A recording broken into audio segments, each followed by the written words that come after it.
Bismillahirrahmanirrahim. Bismillahirrahmanirrahim. Assalamualaikum warahmatullahi wabarakatuh. Alhamdulillahi nasta'inu ala umuri dunya waddin, wassalatu wassalamu ala asrafil anbiya'i wal mursalin, nabiyina Muhammad wa ala alihi wa ashabihi wa man tabi'ahum bi ihsanin ila yaumil qiyamah. Allahumma salli wa sallim wa zid wa barik wa an'im ala nabina Muhammad wa ala alihi wa ashabihi ajmain. Amma ba'd. Ma'asyiral ikhwah wal akhwat yang dimuliakan oleh Allah Subhanahu wa taala. Kaifa halukum? Alhamdulillah, semoga selalu diberi kesehatan oleh Allah Subhanahu wa taala, dimudahkan urusannya dan diberikan keistiqomahan oleh Allah Subhanahu wa taala. Amin, Allahumma amin. Kita panjatkan puji syukur kehadirat Allah Tabaraka wa Ta'ala karena pada kesempatan malam yang berbahagia ini kita kembali dipertemukan oleh Allah Azza wa Jal dalam masjid yang mulia ini, dalam majelis ilmu. Mudah-mudahan Allah Subhanahu wa Ta'ala berkenan memberikan kita sekalian ilmu yang bermanfaat sehingga bisa kita amalkan sebagai bekal untuk menghadap kepada Allah Azza wa Jal. Salawat sering salam semoga tetap tercurahkan kepada baginda Rasulullah sallallahu alaihi wasallam, kepada seluruh keluarganya, para sahabatnya dan umatnya yang setia mengikuti tuntunannya sampai hari kiamat. Ma'asyiral muslimin wal muslimat, saudara-saudari sekalian yang semoga dimuliakan oleh Allah Subhanahu wa taala. Kita lanjutkan kajian rutin di setiap hari Kamis pekan kedua dan pekan keempat, membahas kitab Al-Kabair yang ditulis oleh Imam Al-Hafidz Az-Zahabi rahimahullahu ta'ala. Dan pada kesempatan malam ini kita masih sampai di Al-Kabiratus Salitsah, dosa besar yang ketiga, yaitu as-sihru, dosa sihir. Sebagaimana tradisi beliau dalam tulisan-tulisan beliau membawakan ayat-ayat Al-Quran, kemudian beliau membawakan hadis-hadis Nabi Sallallahu Alaihi Wasallam, dan kita sudah membaca sebagian ayat-ayat dan hadis-hadis Nabi. Dan hadis terakhir yang kita baca adalah hadis dari Ibnu Mas'ud radhiyallahu anhu secara marfu'. Beliau Sallallahu Alaihi Wasallam mengatakan, Innar ruqa wat tamaim wat tiwalah syirkun. Ya, sesungguhnya ruqyah yaitu mantra, jampi-jampi, wat tamaim jimat, wat tiwalah yaitu pelet, semua itu adalah syirik. Sebagaimana kata beliau, at-tiwalah nau'un minas sihir. Tiwalah yaitu pelet dan sejenisnya, ini bagian daripada sihir. Wa huwa tuhabbibul mar'atu ila zauj, yaitu seorang istri melakukan pelet atau menggunakan pelet untuk lebih dicintai oleh suaminya, atau sebaliknya seorang suami menggunakan pelet untuk lebih dicintai oleh istrinya. Wat tamimah, sedangkan tamimah kharzatun taruddul ain, yaitu jimat untuk menolak bala atau menolak bencana, baik menolak ataupun mengangkat, ya. Karena ada perbedaan antara menolak dan mengangkat. Kalau menolak itu berarti belum terjadi. Dia menggunakan jimat untuk menolak. Ketika ada bala, ketika ada penyakit ain, itu tujuannya untuk menolak, berarti belum terkena. Sedangkan mengangkat berarti sudah terkena, untuk mengobati penyakit ain ini menggunakan jimat-jimat tersebut. Ini juga bagian daripada sihir. Kemudian ar-ruqa, sebagaimana kita jelaskan di pertemuan yang lalu, mantra-mantra atau jampi-jampi ini ada dua macam, ya, ruqyah syar'iyyah dan ruqyah syirkiyah. Ruqa secara syar'i yang dibolehkan dalam agama Islam, seperti membaca ayat-ayat Al-Qur'an untuk pengobatan, ya, membacakan ayat Al-Qur'an kepada tubuh yang sakit, atau membacakan hadis-hadis, doa-doa yang diajarkan oleh Rasulullah untuk tubuh yang sakit, baik penyakit di dalam maupun penyakit yang ada di luar. Baik, kita lanjutkan. Di sini beliau mulai menerangkan kondisi orang-orang yang melakukan sihir. Orang-orang yang melakukan praktek sihir itu tidak satu macam atau tidak satu level. berbeda-beda macam orang-orang tersebut. Kata beliau, wa'lam anna katsiran minal kabair bal amatuha illal aqal yajhalu khalqun katsirun minal ummah tahrimuhu. Ketahuilah bahwasanya sebagian banyak dari dosa-dosa besar atau dosa-dosa besar yang sangat banyak, sebagian besar dosa-dosa besar itu tidak diketahui oleh kebanyakan manusia, oleh kebanyakan umat tentang keharamannya. Jadi kebanyakan umat, maksudnya adalah umat Islam, kebanyakan dari kita tidak sadar kalau perbuatan yang mereka lakukan itu adalah dosa besar. Di antaranya adalah sihir. Di masyarakat kita menganggap perbuatan ini hanyalah perbuatan yang biasa yang mereka lakukan. Ketika anaknya sakit, langsung dibawa ke dukun untuk diobati. Sampai di dukun nanti dibacakan mantra-mantra, dijampi-jampi, bahkan ditiupkan ke area yang sakit. Ini di masyarakat kita dianggap biasa. Begitupun menggunakan jimat-jimat. Ketika anak yang baru lahir dikalungkan di lehernya sebuah jimat, atau dipakaikan di gelang ya, di tangannya atau di perutnya, atau dengan menggunakan peniti untuk diikatkan di pakaian ya, tujuannya untuk menolak bala atau untuk mengangkat bala. Ini semua menjadi tradisi yang biasa di masyarakat kita, padahal ini merupakan dosa besar ya. Ini beliau mengingatkan, kebanyakan kita tidak mengetahui masalah seperti itu. Dan beliau mengingatkan, wa ma balaghahu ajazir fihi wal wa'id, dan belum sampai kepada mereka ilmu tentang dosa-dosa besar itu ataupun peringatan. Fahadha darbu fihim tafsil ya, sedangkan seperti ini perlu adanya perincian. Jadi ini beliau mengingatkan khususnya kepada para penegak hukum atau para hakim untuk berhati-hati ketika memutuskan perkara semacam ini. Khususnya misalkan di negara muslim yang menerapkan hukum Islam. Karena kita tahu dalam hukum Islam itu praktek sihir atau orang yang melakukan sihir, apa hukumannya? Dipenggal ya. Dan kita sudah bacakan dalil-dalil yang menerangkan hal itu, akan dipenggal. Maka seorang hakim yang memutuskan perkara seperti ini harus berhati-hati, harus ada terperinci, harus merinci dulu kondisi orang yang melakukan sihir, karena orang yang melakukan sihir tidak satu level. Fayam bagi lil alim alla yasta'jil alal jahil ya. Maka di sini beliau mengatakan, maka seyogianya bagi seorang alim, seorang ulama, jangan terburu-buru untuk memvonis atas orang yang jahil tersebut.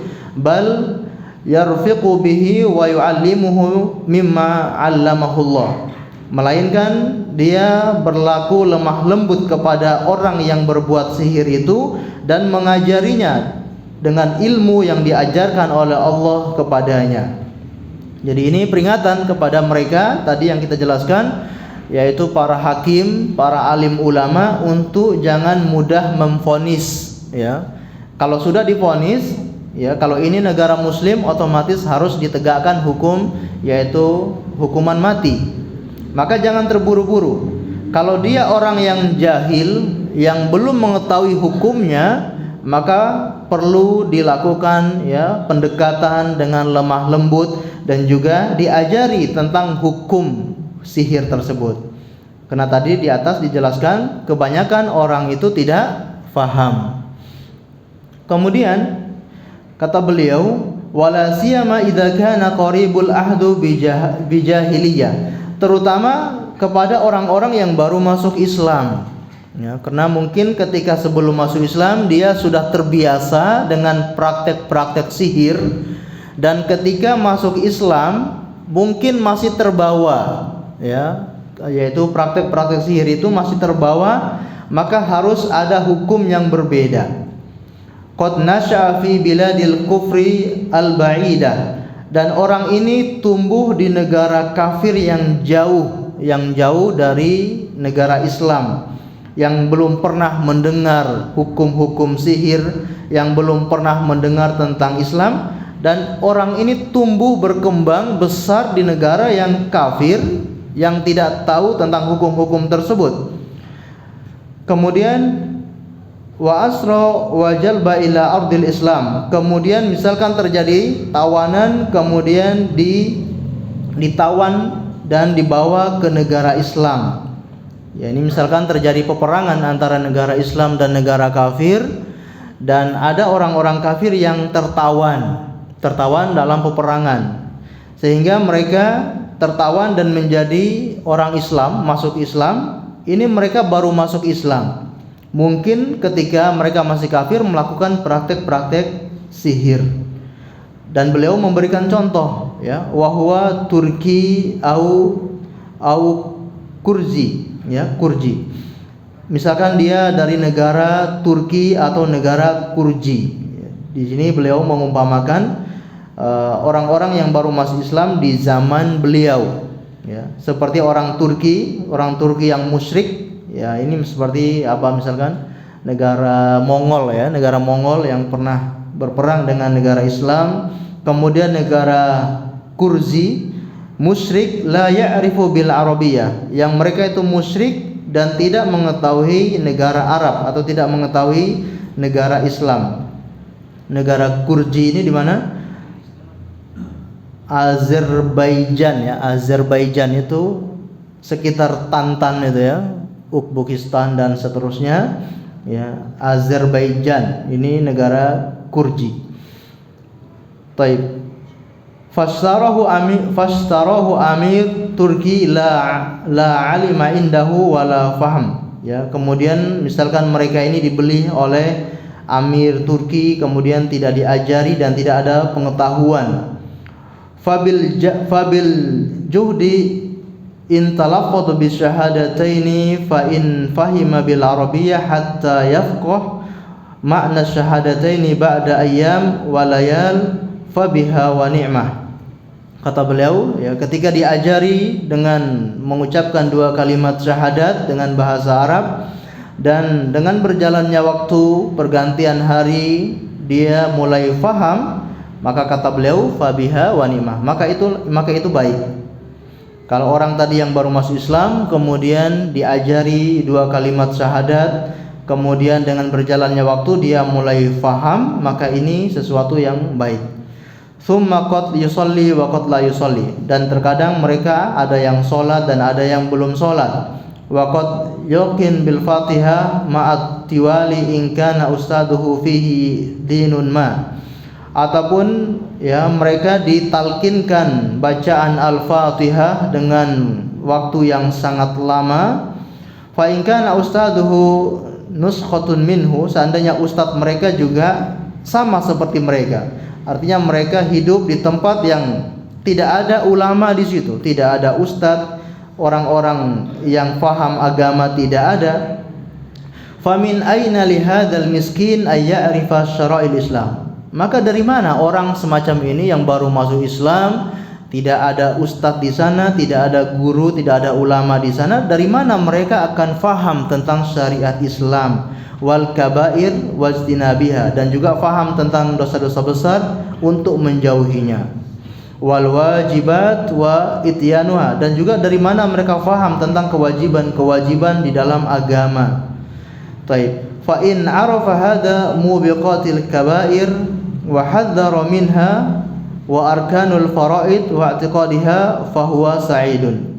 Jika seorang sudah mengetahui tentang dosa-dosa besar dan dia pun mulai waspada dari dosa-dosa besar itu, dan dia tahu rukun-rukun faraid, rukun-rukun atau perkara-perkara yang difardukan, dan juga dia mengetahui apa keyakinan yang benar, fahuwa sa'id, maka ini sesuatu yang mengembirakan. Wadzalika nadhir, dan yang seperti itu pun jarang, kata beliau.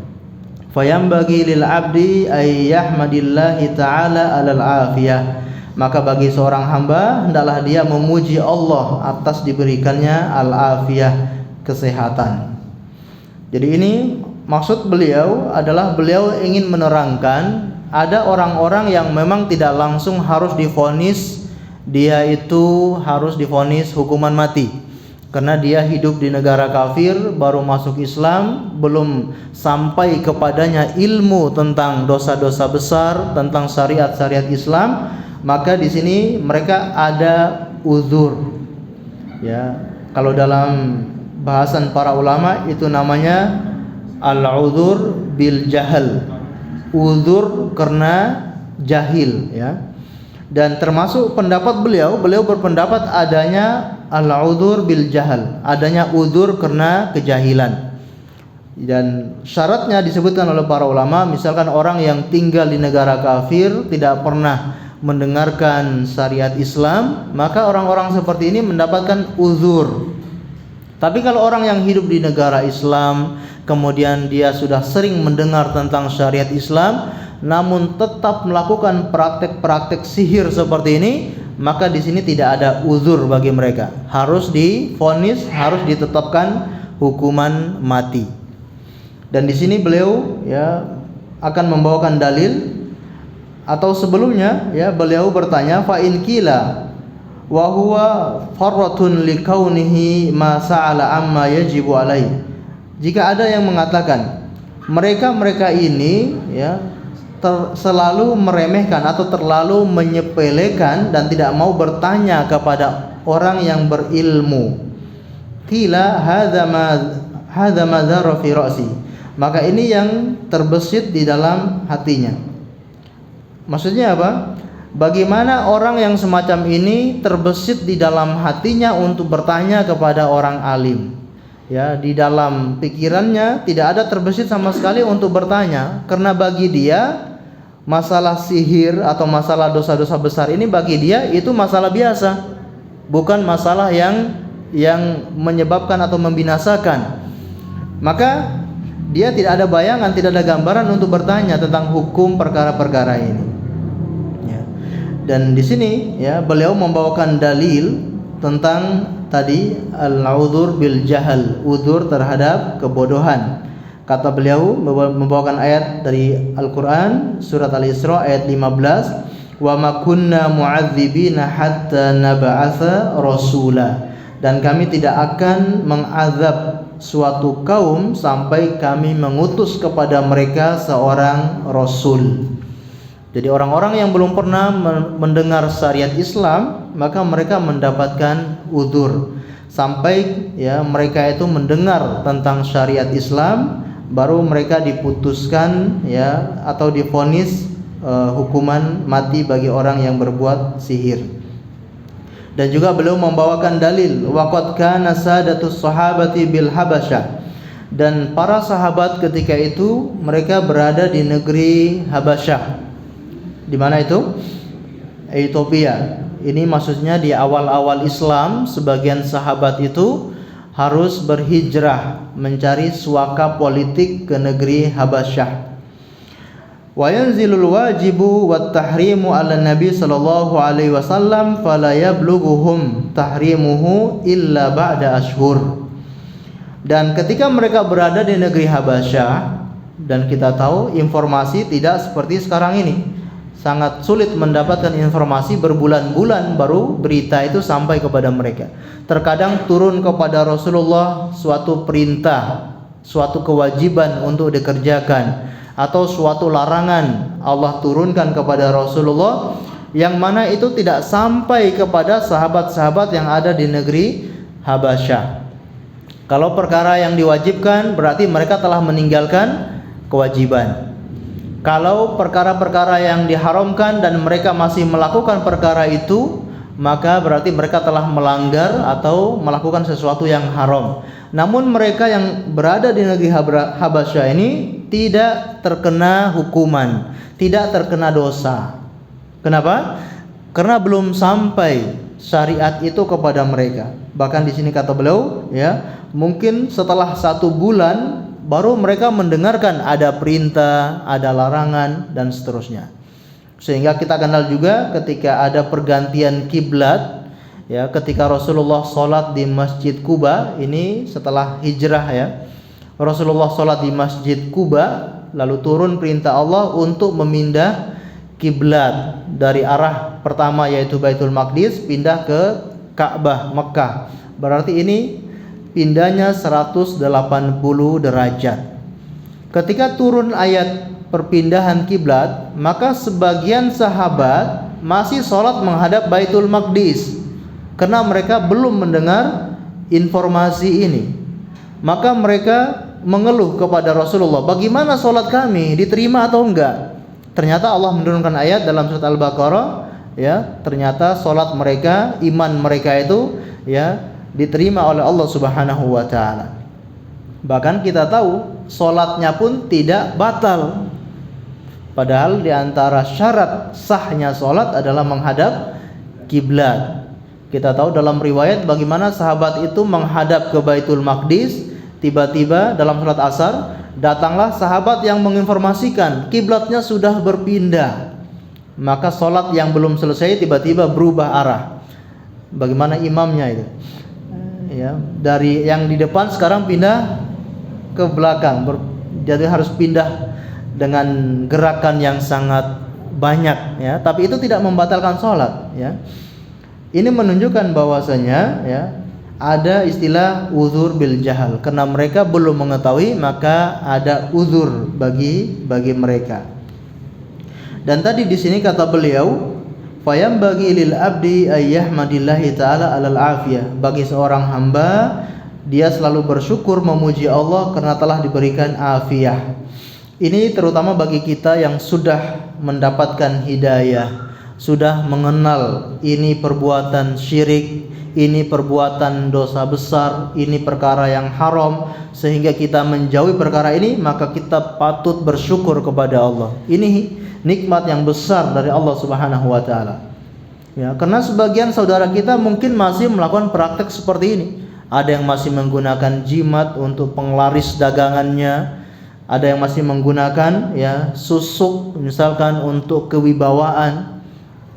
Banyak seperti itu, ya, menggunakan susuk untuk kewibawaan, kecantikan. Maka kita bersyukur sudah mengetahui hukumnya dan kita mulai menjauhi dosa-dosa besar ini. Maka nikmat yang luar biasa yang harus kita banyak-banyak memuji Allah Subhanahu wa taala. Ma'asyiral ikhwah yang dimuliakan oleh Allah Subhanahu wa taala. Kemudian kata beliau, fahum fitil kal ashhur ma'dzuruna bil jahl. Dan beliau menerangkan tadi, para sahabat ketika itu yang ada di Habasyah ma'dzuruna bil jahl, mereka terkena uzur karena kejahilan. Hatta yablughuhumun nas, sampai kepada mereka nas, yaitu dalil. Fakadza ya'dzaru bil jahli kullu man lam ya'lam hatta yasma'un nas. Begitulah semua orang yang jahil maka diberi uzur, ya, sampai datang kepadanya nas, yaitu dalil. Wallahu ta'ala a'lam, ya, Allah yang lebih mengetahui. Ma'asyiral ikhwah yang dimuliakan oleh Allah Subhanahu wa taala, pelajaran di sini, ya, bahwasanya kebanyakan kaum muslimin itu masih jahil, masih tidak tahu tentang perkara semacam ini. Maka ini tugas kita semua, ya, kita yang sudah mengetahui perkara sihir ini termasuk dosa besar, perkara jimat, kemudian perkara tamaim, wattiwalah, ini semua dosa besar. Maka kita wajib menyampaikan kepada siapa yang bisa kita sampaikan. Kepada keluarga yang masih mengamalkan semacam ini, wajib kita sampaikan dengan lemah lembut. Dan tidak boleh kita langsung memvonis ketika ada orang yang berbuat semacam ini. Kita langsung mengatakan kamu berbuat syirik, kamu pasti kekal di neraka. Ini perkara dikembalikan kepada seorang hakim, bukan tugas setiap individu. Maka perlu kita pahami ada dua masalah yang harus kita benar-benar pahami, yaitu dengan perkara menjelaskan hukum dan perkara memvonis. Ini dua hal yang berbeda. Menjelaskan hukum dan memvonis. Kalau menjelaskan hukum, ini tugas kita semuanya. Kita menjelaskan hukum, ini hukumnya haram, ini hukumnya syirik, ini hukumnya bid'ah. Ini wajib kita jelaskan. Sedangkan yang memvonis adalah tugasnya seorang hakim, tugasnya pemerintah untuk memvonis. Tapi tugas kita adalah menjelaskan hukumnya. Sehingga ketika ada para ulama, ada seorang ustadz yang menjelaskan ini hukumnya syirik, ini hukumnya bid'ah, itu bukan serta-merta ustadz ini sedang mengkafirkan kaum muslimin. Ini ustadz ini tidak sedang membid'ah-bid'ahkan kaum muslimin, tidak. Karena ini perkaranya menjelaskan hukum. Perkara menjelaskan hukum kembalinya adalah kepada dalil. Ketika ada dalil, ketika ada nas yang menjelaskan itu, maka kita jelaskan kepada umat. Dan itu bukan berarti serta-merta kita telah mengkafir-kafirkan kaum muslimin. Bukan berarti kita telah membid'ah-bid'ahkan kaum muslimin. Contoh, ketika ada seorang ustadz yang menjelaskan Maulid Nabi itu hukumnya bid'ah. Ada yang tidak yang menjelaskan seperti itu?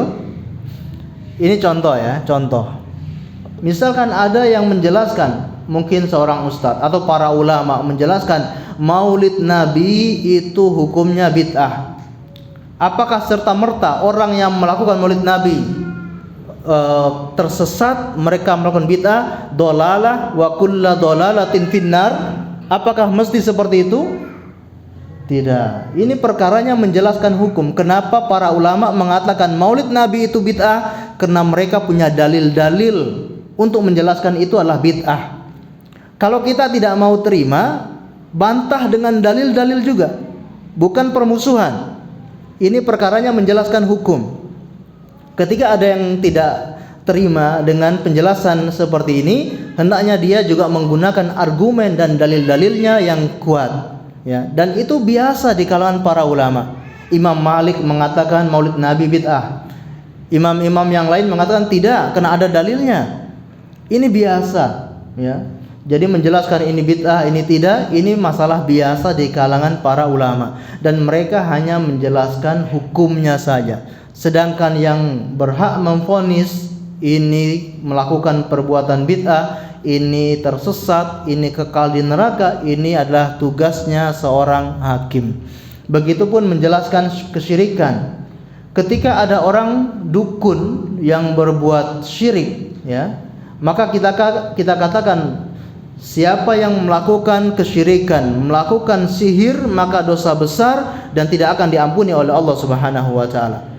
Apakah serta-merta ada dukun yang ada di samping rumah kita pasti kekal di neraka? Tidak mesti.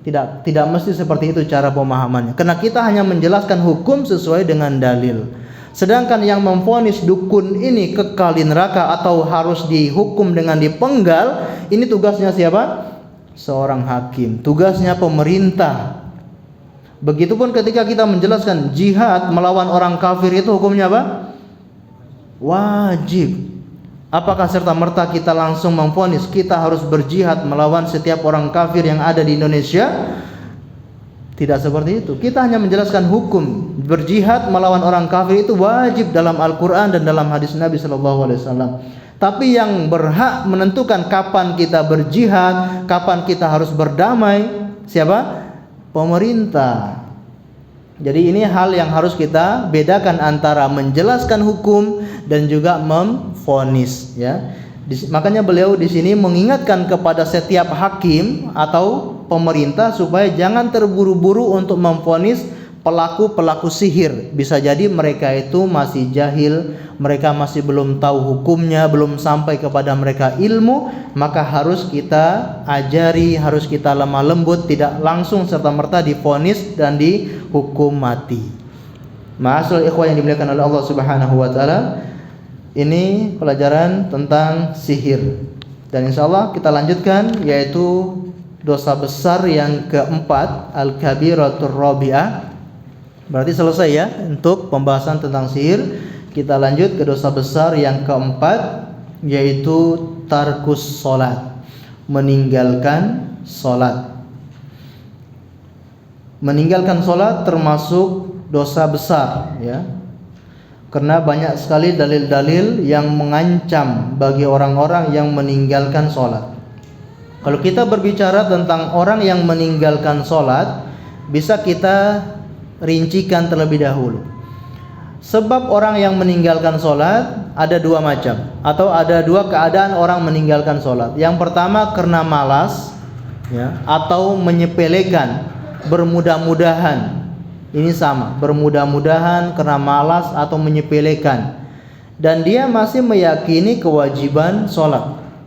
Dia masih meyakini sholat itu wajib, harus dikerjakan oleh setiap orang Islam, tapi karena malas atau karena meremehkan. Ini keadaan yang pertama. Keadaan yang kedua, orang meninggalkan sholat karena dia benar-benar tidak meyakini kewajiban sholat. Sholat itu tidak wajib. Ada atau tidak orang seperti ini? Kalau kita rincikan lagi, dibagi menjadi dua. Orang yang tidak mengakui kewajiban sholat. Yang pertama, orang yang terkena syubhat. Siapa kira-kira? Liberal dan kawan-kawannya. Sebagian orang-orang liberal yang terkena syubhat di pemikirannya, dia beranggapan sholat itu tidak wajib. Asalkan kita mengingat Allah, sudah selesai, nggak perlu sholat. Bahkan mereka akan membawakan dalil dalam Al-Quran, wa aqimis sholata li dzikri, dan dirikanlah sholat untuk mengingatku. Kalau kita sudah mengingat Allah, berarti sudah sholat. Yang penting ingat, ya Pak ya. Keren nggak dalilnya? Sangat keren dalilnya, ya. Yang penting ingat kepada Allah, berarti sudah sholat. Dalilnya jelas, wa aqimis sholata li dzikri, dan dirikanlah sholat untuk mengingatku. Tujuan sholat adalah mengingat Allah. Sholat itu hanya sebuah tujuan, sholat itu hanya sebuah sarana, sebuah wasilah untuk mencapai ingat kepada Allah. Dalilnya benar atau tidak? Dalilnya benar, tapi pemahamannya yang perlu kita luruskan. Ini pemahaman yang keliru karena terkena syubhat, ya, sehingga mereka tidak sholat. Ya, asalkan ingat kepada Allah sudah cukup. Kelompok yang kedua yaitu mereka dari golongan sufi yang ekstrim, yang ketika sudah mencapai derajat apa kira-kira? Hakikat atau ma'rifat? Ya, ma'rifat hakikat, sudah sampai derajat hakikat, berarti sudah gugur kewajiban sholat. Nah, ini kelompok yang kedua yang tidak mengakui kewajiban sholat. Mereka juga menggunakan dalil wa'budu rabbaka hatta ya'tiyakal yaqin, dan ibadailah dan sembahlah Allah, beribadalah kepada Allah sampai datang kepadamu keyakinan. Mereka sudah mencapai tingkat keyakinan, maka tidak perlu ibadah lagi. Benar atau enggak dalilnya? Mereka sudah mencapai derajat yang mereka akui dengan yakin, maka tidak perlu ibadah lagi. Maka kelompok seperti ini jelas sangat bertentangan dengan syariat Islam, syariat yang dibawa oleh Rasulullah sallallahu alaihi wasallam. Kita tahu Rasulullah sallallahu alaihi wasallam salat sampai kapan? Sampai meninggal. Dan itulah penafsiran yang benar dari ayat yang kita baca tadi. Wa'budu rabbaka hatta ya'tiyakal yaqin, beribadahlah kepada Allah sampai kepadamu yakin. Apa itu yakin? Kematian, al-maut, itu yang ditafsirkan oleh para ulama dan juga para sahabat Nabi. Hatta ya'tiyakal yaqin, yaitu sampai kematian.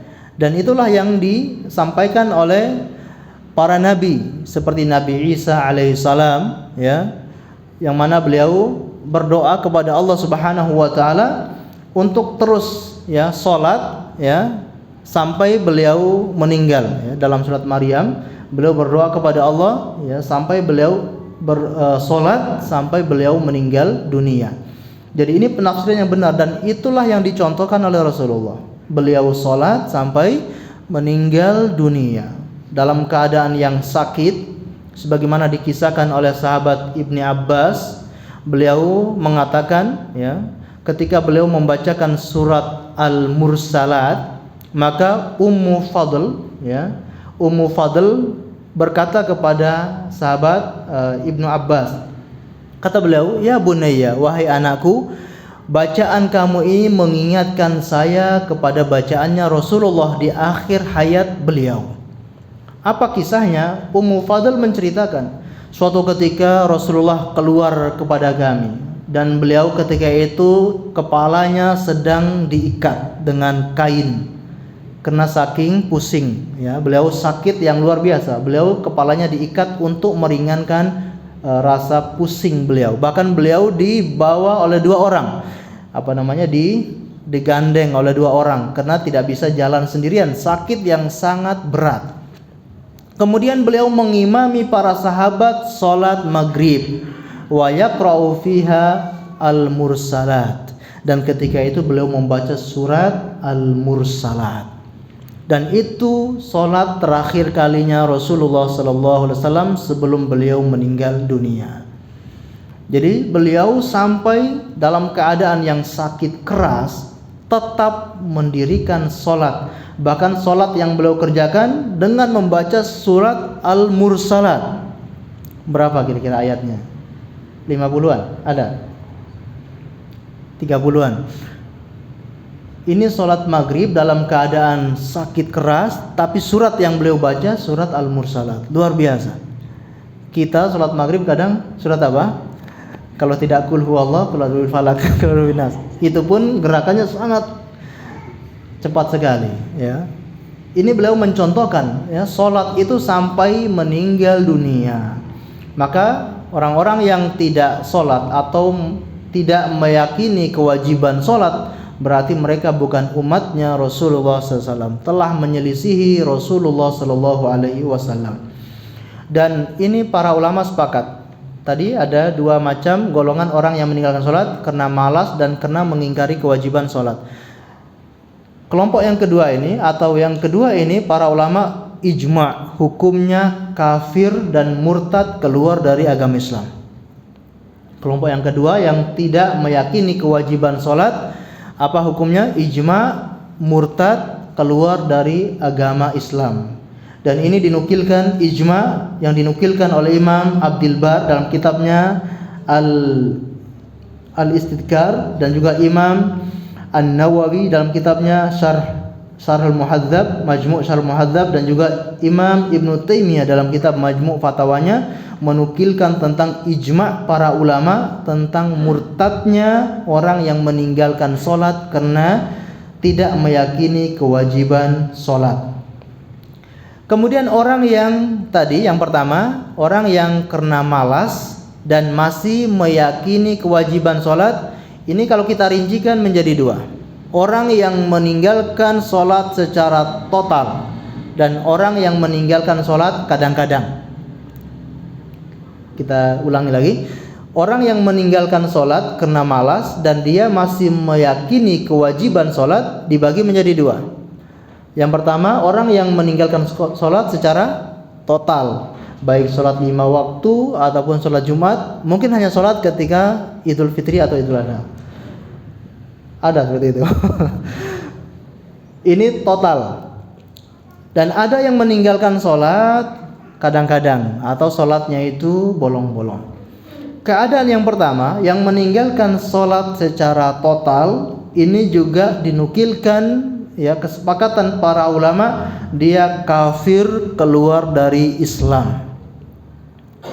Meskipun dia masih meyakini kewajiban salat, ya, dinukilkan oleh para ulama, dia telah kafir, keluar dari Islam. Ini yang dinukilkan oleh dari pendapat Hambali dan juga dari sebagian Syafi'iyah dan juga dari Malikiyah. Dan ini pendapatnya para salaf, diantaranya seperti Ibnu Abbas, Ali bin Abi Thalib, Umar ibn Khattab, dan juga Ibnu Mas'ud dan Abu Darda, dan juga sahabat Jabir bin Abdullah. Dan juga dinukilkan dari para tabi'in senior, ya, seperti Ibnu Mubarak dan juga Ishaq Ibnu Rahuyah. Ini berpendapat bahwasanya orang yang meninggalkan salat meskipun dia masih meyakini kewajiban salat tapi meninggalkan salat secara total, maka hukumnya telah kafir, keluar dari Islam. Dan ini juga pendapatnya jumhur ashabul hadis, Imam Bukhari, Imam Muslim, ini juga berpendapat telah keluar dari Islam. Dan ini yang dipilih oleh Syekh Ibnu Shalih Al-Utsaimin rahimahullahu taala. Baik, maksud yang dimuliakan oleh Allah Subhanahu wa taala, sedangkan orang yang meninggalkan salat yaitu karena bolong-bolong ya sebagian sholat, maka tetap dihukumi masih seorang muslim. Dia masih tetap muslim, tidak keluar dari Islam. Kalau kita baca dalam mazhab Imam Asy-Syafi'i, hukuman bagi orang yang meninggalkan sholat ini, kalau yang pertama, yang mengingkari kewajiban sholat, harus di apa? Penggal. Harus dipenggal, ya, dihukumi mati. Kalau meninggalkan sholat karena meninggalkan kewajiban atau tidak yakin dengan kewajiban sholat, harus dipenggal. Apakah cuma di situ? Setelah dipenggal, sudah meninggal, tidak boleh dikuburkan di pemakaman kaum muslimin, tidak boleh dikafani, tidak boleh disolati.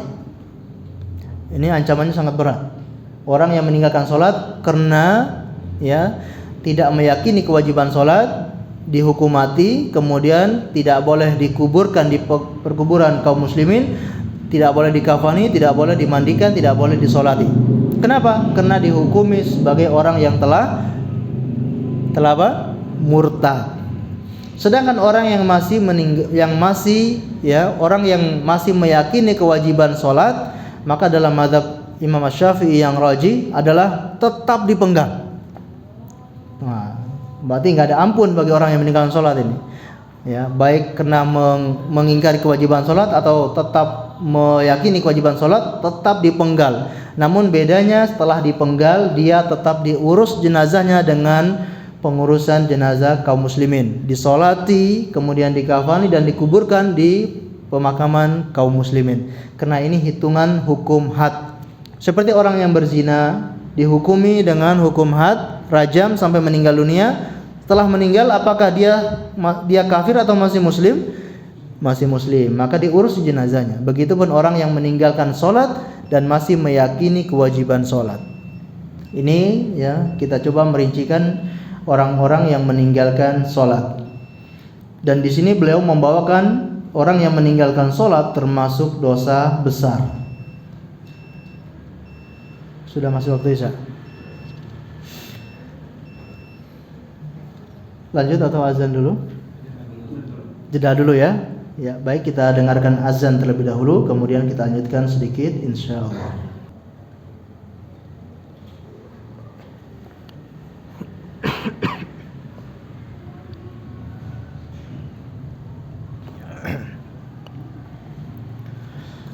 Ma'asyiral ikhwan yang dimuliakan Allah Subhanahu wa taala. Seperti biasa tradisi beliau membawakan ayat-ayat Al-Qur'an, kemudian hadis-hadis Rasulullah dan juga perkataan para sahabat ataupun para salaf. Di sini beliau membawakan dalil dari Al-Qur'an, qala Allah Ta'ala, fa khalafa min ba'dihim khalfun adha'us salata wattaba'us syahawati fasawfa yalqawna ghayya illa man taba, dalam surat Maryam ayat 59 sampai 60. Dan muncul ya setelahnya atau orang-orang belakangan yang akan meninggalkan atau melalaikan salat dan lebih mengikuti syahwat atau hawa nafsu, fasawfa yalqawna ghayya, dan kelak mereka akan dilempar ke dalam neraka ya jahanam. Illa man taba, kecuali orang-orang yang bertobat. Tidaklah perbuatan itu atau meninggalkan perbuatan itu perkara yang besar kecuali diancam dengan ancaman yang berat seperti ini, yaitu akan dilempar ke dalam neraka. Di antara ada ancaman yang berat seperti ini menunjukkan ya meninggalkan perbuatan ini termasuk dosa besar. Kecuali bagi mereka yang bertobat. Ayat yang kedua kata beliau, wa qala ta'ala, fawailul lil musallin alladzina hum an salatihim sahun. Celakalah bagi orang-orang yang salat, yaitu orang-orang yang lalai dari salatnya. Kira-kira dari ayat ini mana dalil bahwasanya salat, meninggalkan salat termasuk dosa besar? Mungkin ada yang bisa menyimpulkan. Celakalah bagi orang yang salat, yaitu orang-orang yang lalai dari salatnya. Dari mana dari ayat ini kita bisa mengetahui meninggalkan salat termasuk dosa besar? Bagaimana?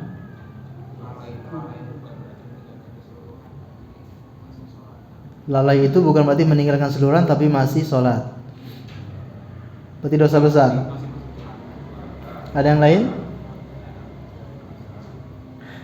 Orang yang lalai dari sholat saja, lalai di sini apa? Maksudnya adalah sholat di luar waktunya. Ya, ini pemahaman yang benar dari para ulama tafsir. Orang yang lalai dari sholatnya adalah orang yang sholat di luar waktunya, mengulur-ngulur waktu sampai keluar waktunya tanpa ada uzur. Nah, ini orang yang lalai. Ya, jadi bukan orang yang khusyuk. Kalau begitu kita semua kena ini. Ya, kena kebanyakan kita nggak khusyuk kalau sholat ya. Dan kata para ulama, alhamdulillah Allah mengatakan alladzina hum an sholatihim, dari sholat, bukan di dalam. Kalau fi sholatihim berarti kita semua kena. Karena kalau fi sholatihim berarti di dalam sholatnya. Kalau orang tidak khusyuk berarti celaka dia. Tapi kalau dari sholat artinya dari waktunya. Baik, orang yang sholat di luar waktunya saja terkena ancaman, yaitu celaka. Apalagi apa? Meninggalkan sholat. Ya, orang yang sholat di luar waktunya saja itu terkena ancaman celaka. Apalagi orang yang meninggalkan sholat sama sekali, maka sangat besar dosanya. Kemudian masih ada waktu, kita lanjutkan sedikit. Wa qala ta'ala ma salakakum fi saqar qalu lam nakum minal musallin. Apa yang menyebabkan kalian masuk ke dalam neraka Saqar? Mereka berkata, qalu lam nakum minal musallin. Dahulu di dunia kami bukan termasuk orang-orang yang menegakkan salat. Kami orang-orang yang meninggalkan salat, maka mereka dimasukkan ke dalam neraka Saqar. Ini ayat-ayat yang dibawakan oleh beliau untuk menerangkan bahwasanya meninggalkan sholat itu adalah dosa besar.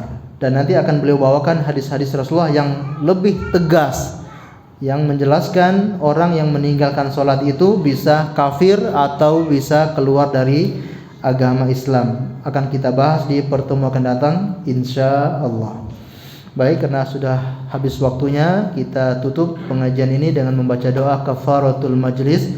Subhanakallahumma bihamdika asyhadu an la ilaha illa anta astaghfiruka wa atubu ilaik. Wa sallallahu ala nabiyyina Muhammad wa ala alihi washabihi wasallim.